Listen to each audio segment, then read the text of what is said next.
Hello ছোট্ট বন্ধুরা, আজকের গল্প একটা মধুর কলসি আর অনেকগুলো মাছির গল্প। এক মুদির দোকানের মালিক বিক্রি করার জন্য এক কলসি মধু রেখেছিল তার দোকানে।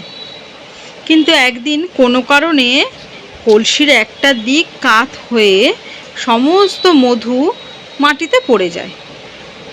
মধুর গন্ধ যেই না নাকে গেছে, কতগুলো মাছি ভন ভন ভন ভন করে এসে সেই মধুর ওপরে বসে পড়েছে।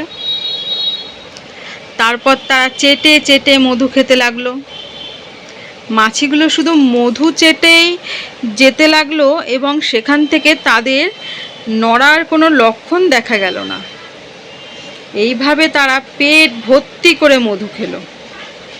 যখন শেষ বিন্দু পর্যন্ত মধু খেয়ে ফেলেছে, পেটে আর কোনো জায়গা নেই, তখন তারা উঠতে যাওয়ার চেষ্টা করলো, কিন্তু তাদের পেটটা এত ভরে গেছে যে তারা উঠতেই পারছে না।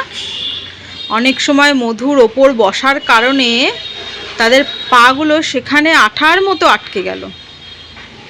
তখন তারা নিজেদের ভবিষ্যতের কথা অনুভব করে খুব দুঃখ করে বলল, এ মা, আমরা কি বোকা!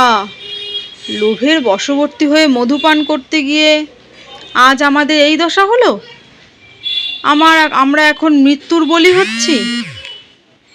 সাময়িক সুখের জন্য মত্ত হলে ভবিষ্যতের ফলাফল অনেক ভয়ঙ্কর হয়। তখন সেই মাছিগুলো সেটা বুঝতে পারলো।